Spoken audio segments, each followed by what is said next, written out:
Hey, I'm Lucas. I'm a productivity YouTuber specialized in productivity tech. So, how can software help us get more done in a sustainable way? Now, that last part is super important, and I try to always emphasize it in my videos because I also think productivity can be taken to a toxic level. And that is exactly what this video is about, toxic productivity. And it's advice for ADHD in particular by a gentleman named Jesse J. Anderson. It's a highly rated video. I haven't watched it yet, so I'm going to react to it, see what I can learn, because I'm all about becoming the best productivity tech YouTuber out there for anyone. I want to be as inclusive as possible and not just give advice that works for quote unquote neurotypical people, right? So I'm sure there's going to be some of that in there. I've watched a few clips, but not the full thing. Let's get into it. I'm really excited to talk about toxic productivity and specifically how toxic productivity affects our ADHD brains. So for me, I didn't find out I had ADHD until just a few years ago as an adult, probably like a lot of you. But I knew something. Interesting. I didn't know that ADHD was a diagnosis that could also come much later in life. I only know of a few people in my personal life that have it, but I know that they've had it since childhood, or at least that it was diagnosed at childhood. Was different about my brain early on. I Right. knew that things were working a little bit differently and I was having I trouble see. getting stuff done. And I didn't really know what to do about it. What I found was that all my teachers knew that I wasn't reaching my potential. They didn't really tell me what my potential was or what I could do to reach that potential, but I knew I was not living up to whatever they thought I should be living up to. And the only thing I could really think of to try and live up to that was to try harder. And man, did that not work. Trying harder is not a solution when you have ADHD. It just doesn't, like, trying harder isn't more effective. We're still struggling just the same. I would argue it's not even the solution if you don't have ADHD or any other kind of condition. Trying harder is helpful within context. If you're currently really just being lazy, sometimes, yes, you just need a kick in the ass and get going, but it doesn't scale infinitely. In fact, even more so, most people with ADHD are trying harder than most because we're Mhm. just desperate for a solution and we have these really good intentions and we're just not able to make them connect with our actual action. So trying. That's a great way of putting it. Being able to connect the intention with the action. Intentions are not enough. That's what I believe in because, again, I am not diagnosed with ADHD. I don't believe I have it, but I've also struggled with having these great intentions, especially during my academic years where I had a mediocre performance, and that's putting it mildly, because I didn't put it into action. I would say that was because I didn't have the right system to translate my intention into action. And trying harder, again, that's not a system. That's literally number one road to burnout. Harder is really just kind of terrible advice Yeah. for people with ADHD, even though that's what we naturally go to because we're just trying to make it work. But the real problem is the systems weren't built for us. They Huh. weren't built with our brains in mind. There's a specific quote from Hamilton, the musical, that I really love, and it really just sort of resonates with me. And it's right at the beginning. Hamilton says, "He looked at me like I was stupid. I'm not stupid." And man, did this connect with me. This is so much how I felt in school. I knew I wasn't stupid. I knew that I was smart and I was really clever at figuring things out. I was a great problem solver. I was great at brainstorming and I had great ideas and things like that. I knew that I was smart and I would ace tests too, but Mm. things weren't connecting somehow. And people would say that they thought I was stupid or all the other labels that people with ADHD get, being lazy, unmotivated, messy, all that sort of stuff was just piled onto me and I didn't know why and I didn't really know what to do with it. I never really did find a solution in school. I survived it because I was good at testing and so I would end up with, C's and D's enough to pass because I would ace my tests and then I would just refuse to do any homework. But a little while after I got out of school, I discovered the getting things done movement, which was started when David Allen. Wow. Again, I haven't watched this video before. I am a big follower of GTD. So this is going to be very interesting. I'm very curious what he has to say on GTD. Released his book, Getting Things Done. And then shortly after that, the blog 43 Folders came out by Merlin Mann. And though that really started the movement of productivity, of getting things done in the early 2000s. Sure. Things were kind of revolutionary at the time, like email was becoming really important to our lives. And so there was this whole new movement of how to get things done. And I thought this was finally going to be the solution for me. There was all these great strategies and tips, and I ate it all up. I loved it. I was going to do all the things. I did the getting things done inbox, and I used the context. I even built a hipster PDA, which if you don't know is basically just a bunch of index cards kind of clipped together. I also tried Kinkless GTD, which was sort of the predecessor to OmniFocus. Interesting. I hadn't heard of this before. I am a bit of a newcomer to GTD. If you look at it on a relative scale, like he said, it started in the early 2000s. I got into it in the late 2010s. I do have a video on how you can use OmniFocus for GTD, which is the new version of this kinkless tool that he is referring to here. And the list we're looking at here, except for the PDA, this is all something I do as well. And for me, it works. I keep inbox zero. I am heavily reliant on my GTD inbox for capturing new inputs. I use contexts to reduce the amount of times I have to switch into different modes. So I try to do things like recording this video. I try to record multiple videos at once, etc. So I'm very curious where this is going to go for people with an ADHD brain, if I may call it that. And they did inbox zero, the whole idea being that never touch an email more than once. Once you see it, act on it and get it out of your inbox so you have nothing in your inbox anymore. I did all these. Right. This specific explanation of inbox zero is something I don't agree with. Let's see what he said exactly. They did inbox zero, the whole idea being that never touch an email more than once. Once you see it, act on it and get it out of your inbox so you have nothing in your inbox. Once you see it, get it out of your inbox. So that specific part, and it may just be nitpicky here, I do get notifications for a new email. I do look at my inbox, perhaps more than I should, but that doesn't mean I always act on it. I have the luxury to process my inbox at set times of the day. And there are times where I let it fill up for even 2 or 3 days. And then using my inbox zero system, I just clean it all up. To me, seeing an email arrive doesn't mean I immediately have to get it out or immediately go to inbox zero. I treat it like taking a shower. You don't do that 10 times a day, right? So don't feel like you have to clean your inbox 10 times a day either. Once a day, once every 2 days, sometimes even once every 3 days can be also just fine and less stressful. Anymore. I did all these systems for years. I tried to make them work. I would spend weekends building up what I thought was going to be the perfect solution. I thought this was the one, this will be the solution. I'd spend a whole weekend and it would work for maybe a few days or a few weeks or so, but eventually it would always come crashing down. And I never really knew why. But the problem is these weren't built for my brain. These were neurotypical productivity systems. They were built for neurotypicals. They were built even specifically for David Allen's brain. GTD is the perfect system for David Allen, but for the rest of us, it doesn't always work out, especially when you have an ADHD brain. And in David Allen's book, he talks about what you need, requirements in a productivity system. And the crucial requirement that you need for those systems to work is trust. And I did not have trust. I didn't know why at the time. I had no idea about ADHD. So I didn't know why I couldn't trust myself, but I knew it was true. I knew that these systems would always end up falling apart, and I never really knew why. The problem is I couldn't trust my own brain. And I think that really comes down to these 3 major flaws. Yeah, that sounds like a very frustrating experience to go through if you just cannot find a way, a system that you can trust, because I agree that is the most crucial ingredient. It is also why there is no one way to do GTD or in general build your own system.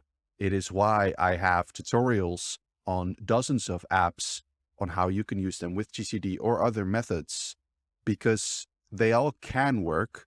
It's up to you to find one that works for you. And I know of a few apps that claim to be specifically built for people with ADHD. Amazing Marvin especially comes to mind here, which I also have a video and a template on that you could check out. But none of that matters if you don't trust it. Now, with software, to me, it makes that trust a lot easier because, at least for me, and I think a lot of people though, we use screens a lot. We use our laptops, we use our phones. And nowadays, all these apps are available on all of those tools, which means they can be staring us in the face. Now, that could be a whole different problem altogether. But one thing it does provide, to me at least, is trust. Because I can literally see it in front of me. I can see what is in my GTD inbox.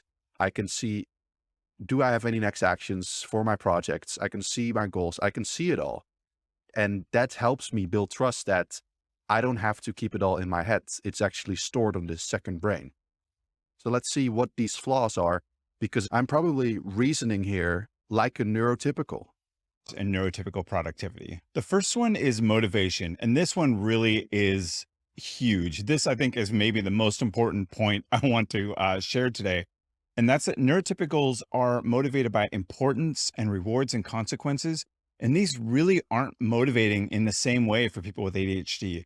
Like, we understand when something is important, and we obviously love rewards. Like, if we do something and get a reward at the end, that's great. That's a great way to, potentially build a new habit. But if you tell us there's a big reward at the end of the road, that doesn't really give us any motivation at the beginning to get started. Even if you increase that reward, the reward could keep getting bigger, and it really doesn't bring the motivation that we need to get going. The second major flaw in neurotypical productivity systems are distractions and shiny objects. Productivity systems are full of distractions. And anyone can get caught up fiddling with all the little bits and bobs. Like, there's so much to tweak and continue to refine, even for those that don't have ADHD, but it's especially bad for us that do. Distractions can be so detrimental to us. It can completely derail us, where we just can't get anything done because we're spending so much time tweaking the system, following all these fun trails, looking for the new shiny objects. But at the end of the day, we don't have a system that actually works for us. Yeah, I agree with the second point very strongly. And it is exactly why in my tutorials, I also purposefully ignore certain features. One feature that quite a few productivity apps have, including the one I use now, which is TickTick, including the one I used before, which is Todoist, and many others, they have this sort of built-in reward system where the more tasks you complete, in other words, click on the checkbox, even if it's not a completed task, the more points you earn. And the more points you earn, then you can rank up, and it goes on and on. It provides these artificial rewards that have nothing to do with actual productivity. And in fact, they have everything to do with sucking you up into the app. Because as harsh as it sounds, in my belief, a lot of software, including productivity software, is not there to make you more productive.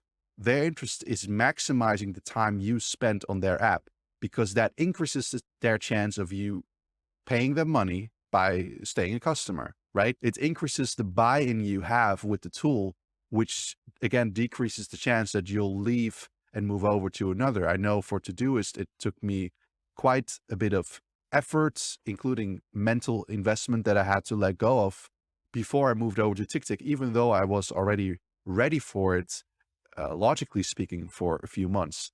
And then you have tools that have extreme modification options like he's talking about here. And I mentioned Amazing Marvin before. Well, they have so many tweaks. It's the most I've ever seen. And a lot of other tools have tweaks that, if you don't know what you're doing, if you don't have a purpose behind it, a vision behind it, yes, you can easily get sucked up into playing with it for hours, telling yourself, I'm optimizing my system here, when in fact, it's just a distraction. And the third major flaw is overwhelm. Our brains have learned to shut down in response to overwhelm. When we have too much on our plate, we just don't do anything. There's a point where we can be flying, get a ton of stuff done, and then we hit that point of overwhelm, and you're just done. I'm going to drop everything at once, and everything's going to fail. And neurotypicals often give the advice of like, well, just suck it up and do the hard work. Just force yourself to do it. Even if it's boring, even if it's not fun, just make yourself do it.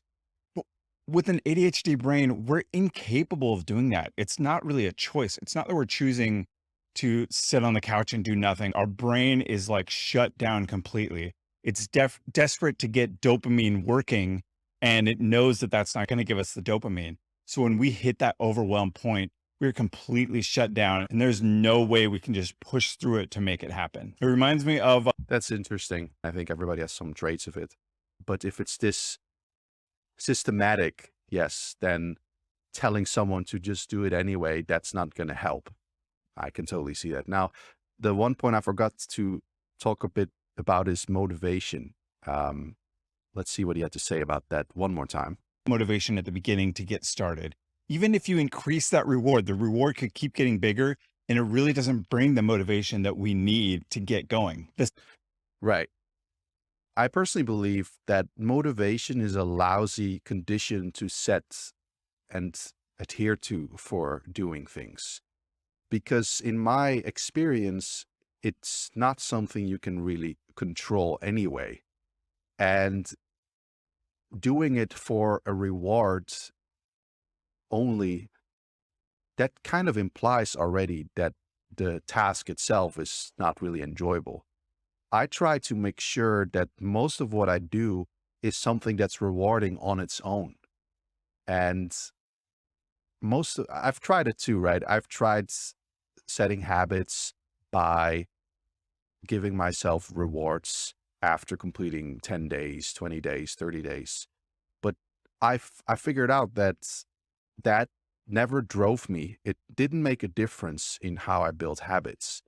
What started making a difference is when it became rewarding on its own for its own sake.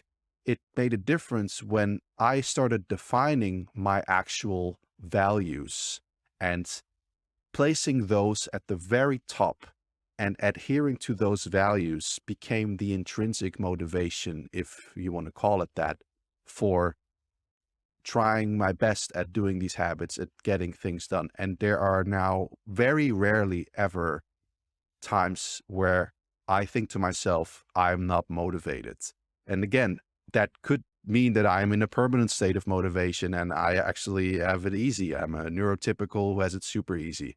I just want to react to this from my perspective, because I do believe in general, motivation is overstated as a condition for productivity. At once, and everything's going to fail. And neurotypicals often give the advice of like, well, just suck it up and do the hard work. Just force yourself to do it. Even if it's boring, even if it's not fun, just make yourself do it.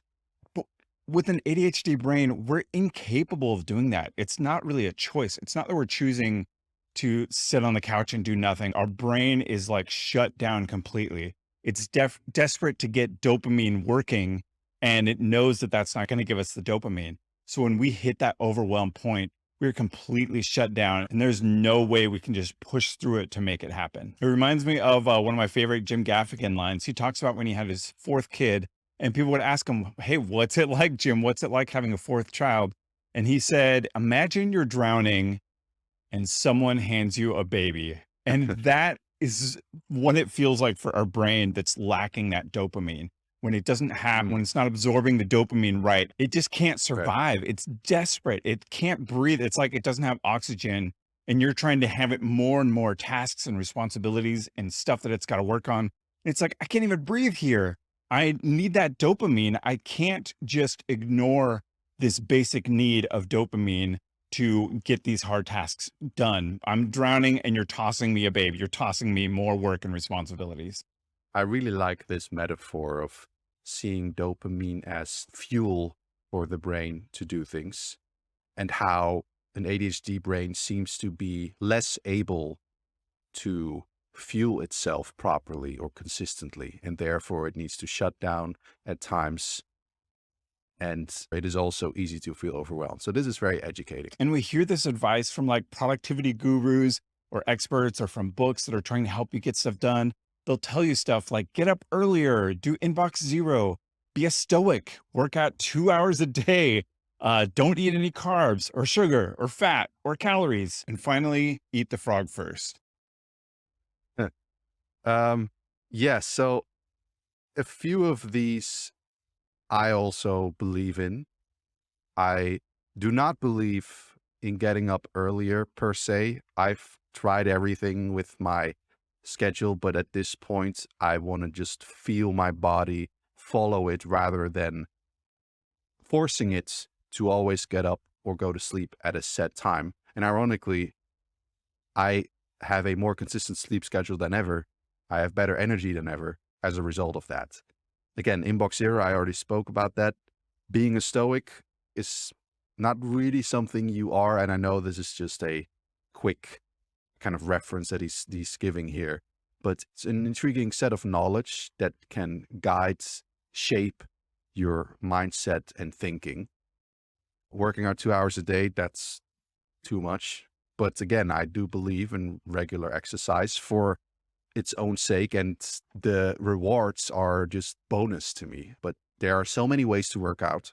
So if you find one way that you truly enjoy, then the activity itself perhaps already gives you dopamine. Now, again, I'm not an expert. And if you're an ADHD or listening to this thing, no, you're talking out of your ass here, Lucas, please comment on that. But many people see working out also as a chore, as a vehicle to stay fit and healthy, right? And my point is, don't do it for that reason. Find a way to enjoy it, and then perhaps all this gets a lot easier. No carbs or sugar or fat or calories. Yeah, that's a good one in general. We need calories. We need all of those, but in the right amounts. And eating the frog is something, yeah, I have advocated for it. So I'm very curious how this is perceived from an ADHD perspective. And this is actually one of my favorite examples of neurotypical Mm. productivity advice that doesn't really work for most people with ADHD. It comes from a Mark Twain quote that says, if it's your job to eat a frog, it's best to do it first thing in the morning. And people have taken this, and the idea is that the frog is that really ugly, that task you don't want to do, that difficult thing. The advice goes, take that thing and do it first thing in the morning and get it out of the way. And then the rest of your day will be so much easier. I first heard this advice and I was like, of course, why wouldn't I do this? This totally is logical. It makes sense to me that if I tackle this difficult task, if I eat the frog first, the rest of the day should go so much easier. Just get it out of the way, right? Another popular neurotypical productivity tip is to take a big project and break it into all of its individual steps. And then you can see what the tasks are that you need to do to get it done. And it's another productivity axiom that really makes sense. You hear that and you're like, oh yeah, it's hard to get going on a project if I don't know what all is going to involve. So let me break out all those steps and then I can throw them into my system and then know all the things that need to be done to be able to complete it. Yeah, this is also, yeah, I am quote unquote guilty of this as well in my tutorials. If you've ever watched one, you'll see me always talk about how you can organize a project into software ABC, giving examples of doing exactly this, breaking it down into its steps. What I've learned though over the years is two things. The first is that, especially for projects you've done before that are repetitive, you don't have to break things down as much as you can. You only have to break it down as much as you need to. For example, when I started a YouTube channel almost 2 years ago, making a video like this was usually super intimidating, and I felt the need to indeed break it down into all steps, to even perform steps like writing one chapter of a script. Now, this one doesn't have a script, obviously, but you get the point. Those small things all broken down into a huge list.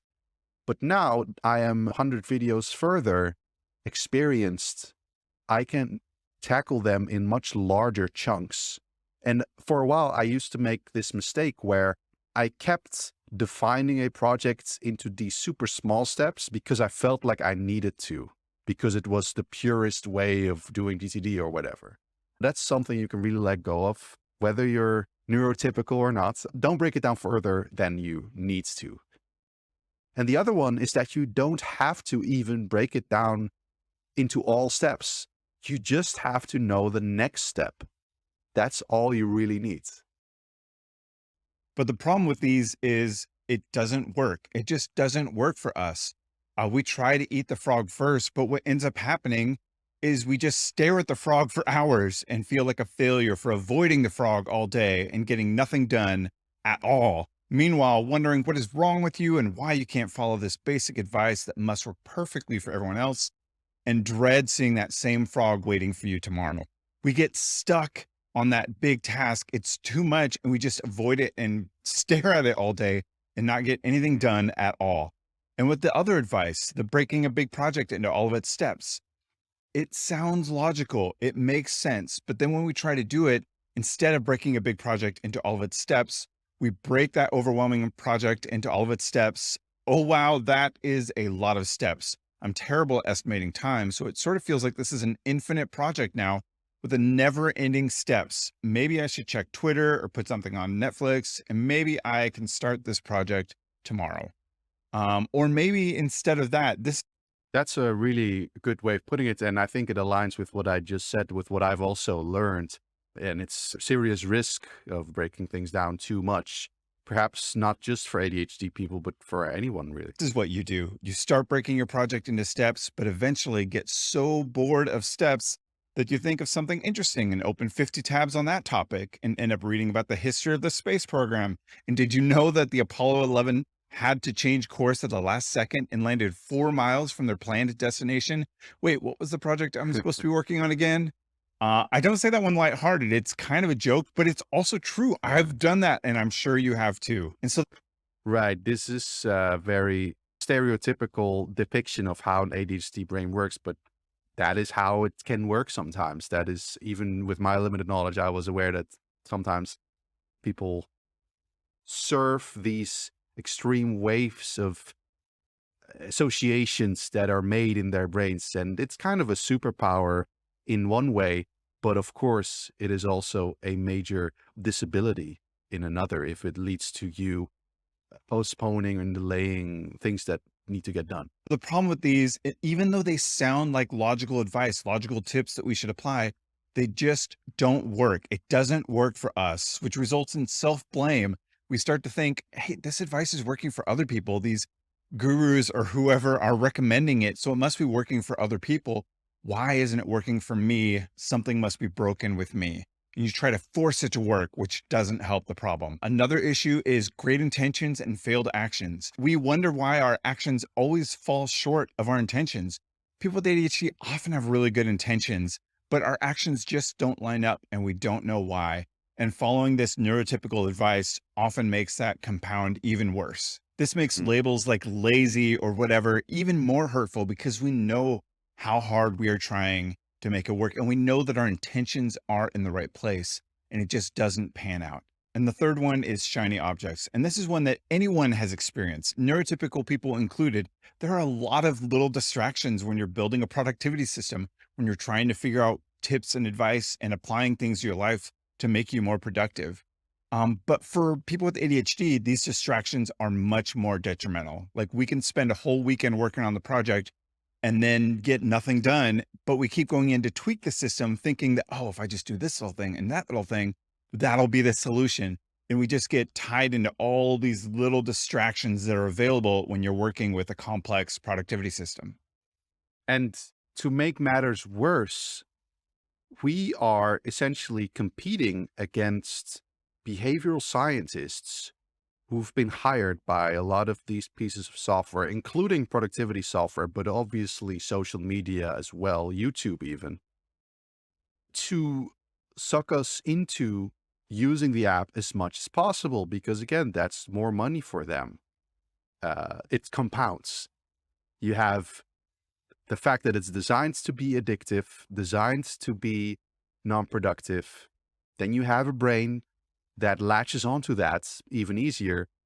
And you have these companies trying to make it even worse because they're not making these in your best interest. I can imagine that that is tough. So what do we do about it? We Yeah. need to acknowledge the I wanna problems know of that. motivation, overwhelm, and distractions. Productivity advice normally relies on those neurotypical motivations, that importance, consequences, and rewards.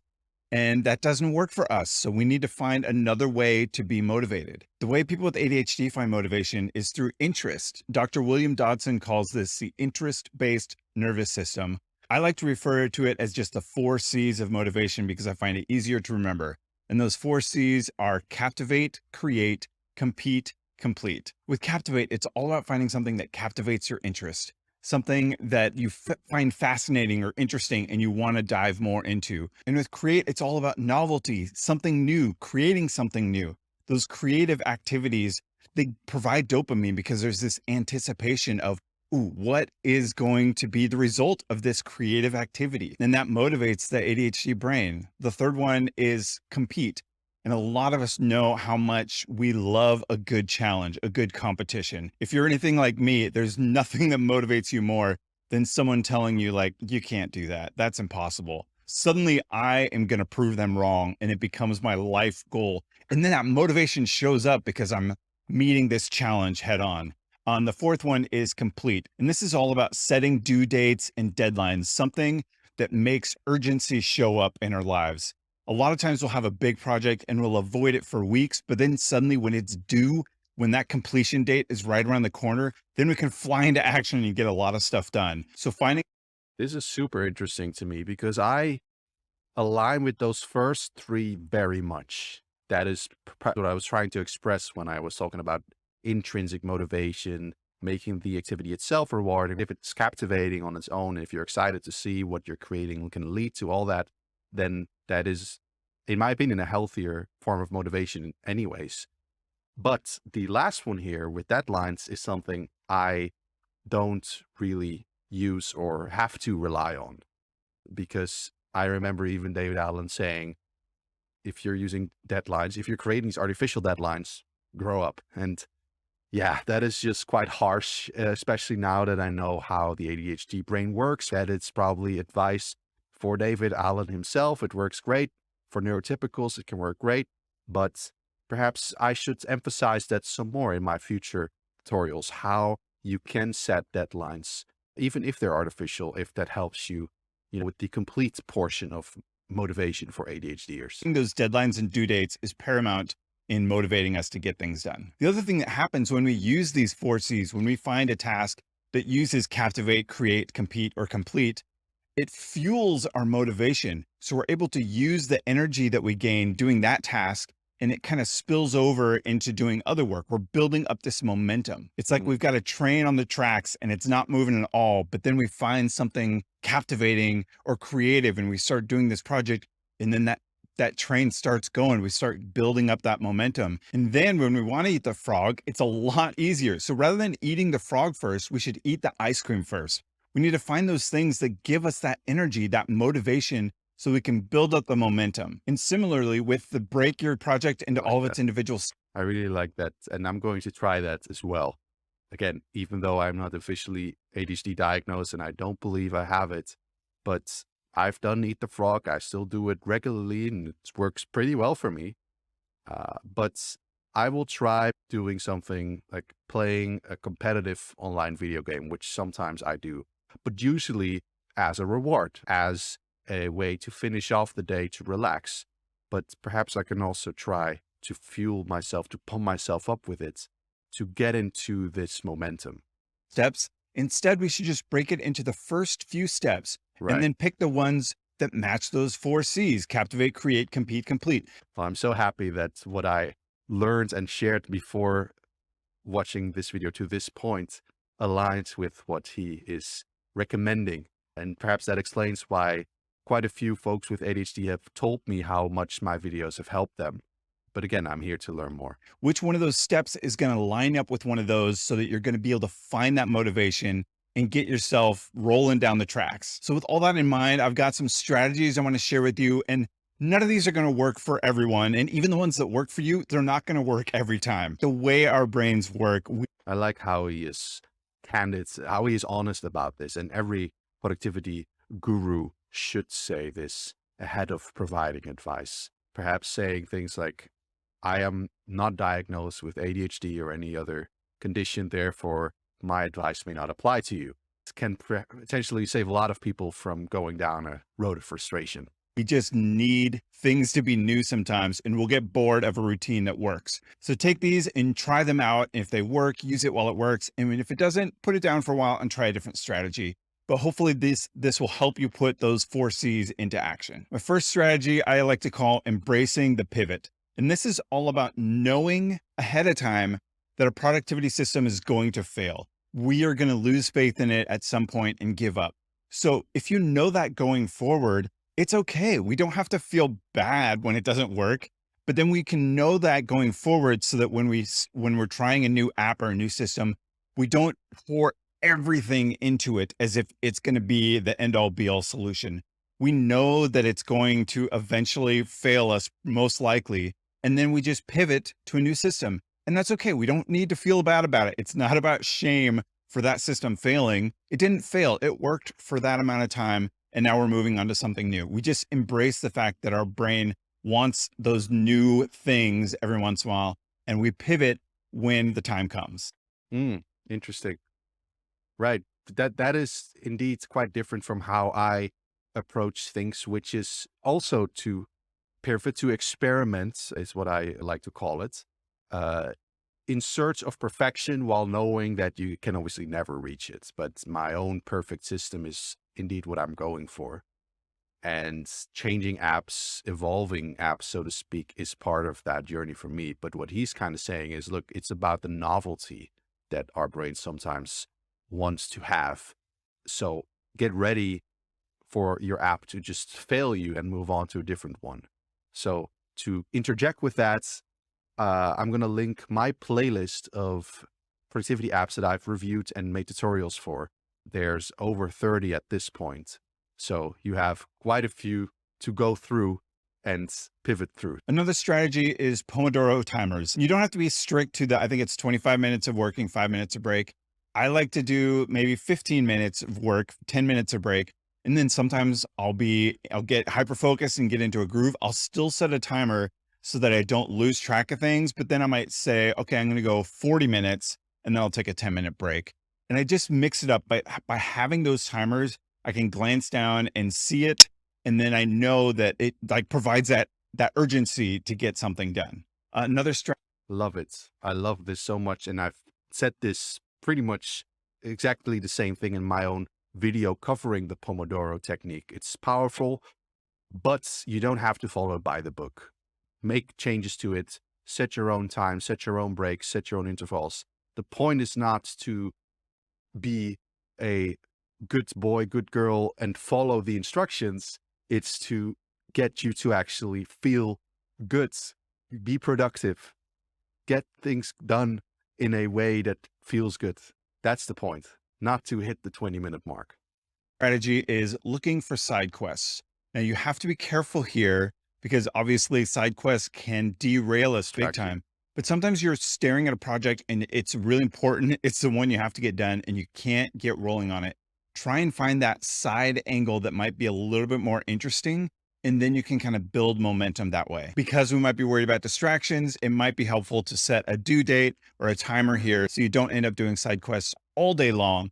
But it can help, again, to build up that momentum so that then you can tackle the more difficult aspects of that project. Another strategy is just micro commitments. Sometimes getting started can be really hard. So if you make just a little commitment to get yourself moving, that can make a really big difference. So instead of saying, I'm going to clean up the kitchen, or even I'm going to do the dishes, maybe it's just, I'm going to go put 5 dishes away or 2 dishes away, something really tiny. And then a lot of the time that'll build up like, okay, well now I already started, I can do some more, but give yourself the freedom to walk away if that's enough. Like, you know what? I did the 2 dishes, I did that micro commitment and that's enough.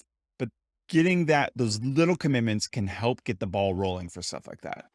I agree. This is something I also do a lot, including with this example of the dishes, actually. More often than not, I find it creates a snowball effect. And even for those times that it doesn't, I still did some dishes. Another strategy is changing your environment. We crave that novelty, something new. And so a lot of the time I'll go work in a coffee shop, even though there's distractions and sometimes for some work that won't work very well. But a lot of time, the novelty of people moving around, it just sparks creativity and can get me motivated to getting some things done. Part of it might be the body doubling aspect of it. but part of it is just the hustle and bustle that can be sort of interesting as long as it's not too distracting for whatever you're working on. Just a Yeah, this is an interesting one. I also change environments from time to time, but not a lot. And I also believe that we can condition ourselves to work by having a consistent environment. If you have the luxury of, for example, a dedicated workroom, and you manage to achieve a habit of doing work in that room consistently over time, it will become easier because you are now habituated to it. At least, again, that's perhaps a neurotypical view of things, but just adding that perspective to this one for you to consider. few more strategies here. Another one is making tests or paperwork into like a game. And this is really, it sounds silly, but you can do stuff like I'm going to answer the questions in reverse order, or I'm only going to do every third question first. Something like that, which doesn't sound like a big deal, can add just a little bit more interest to it that will help you get motivated to get things done. I know it sounds silly, but that little thing of like, I'm going to just do every other one first, it does seem to add a little bit of that extra motivation. And you can even add that challenge or urgency to it. Set a 5-minute timer and challenge yourself to see how many you can get done. Following up on that, another strategy Do the same thing with your to-do list, I suppose. is to use time-based goals. So instead of saying, I'm going to write 1,000 words tonight, maybe you could just say, I'm going to write for 20 minutes tonight. Instead of saying, I'm going to clean the whole office, just say, I'm going to clean the office for 10 minutes. Or I'm going to do this for 15 minutes. And an added bonus of doing this is you learn a little bit about how long tasks take, because we're usually not very good at estimating time. So by setting the time up front and then just seeing how much you can get done, one, you can feel accomplished, like, hey, I did my goal of trying to do this thing for 10 minutes. And two, now I know, hey, 10 minutes of work on this, this is about what it looks like. I love this, and I'm going to steal this. I'm going to start doing this as well. And finally, I just want to say, change the world and make it a better place. Hopefully you can use these strategies, put them into practice, and make a change, make a difference in the world. It's not always going to be perfect. You will fail sometimes. I fail all the time. It's a struggle. We're always going to struggle. But when you persevere and you don't blame yourself, it can make all the difference in the world. It can really make a huge impact. I certainly learned a lot from this video. This was very insightful, and I'm surprised that the way I think and work aligns to, in some aspects, with what is considered best practice if you have ADHD. And in some ways, it's kind of the opposite, like with Eat the Frog, for example, or breaking projects down. So it was deeply educating, and I will make sure to keep some of this in mind for my future tutorials. If you're watching this and you have ADHD, or perhaps you have some traits, or you think you might have it, please leave a comment, especially if you've seen some of my other videos, and let me know when I make these productivity tech tutorials, what should I consider to keep in mind the ADHD brain. Thanks so much for watching this with me, learning with me. I'll see you in the next video.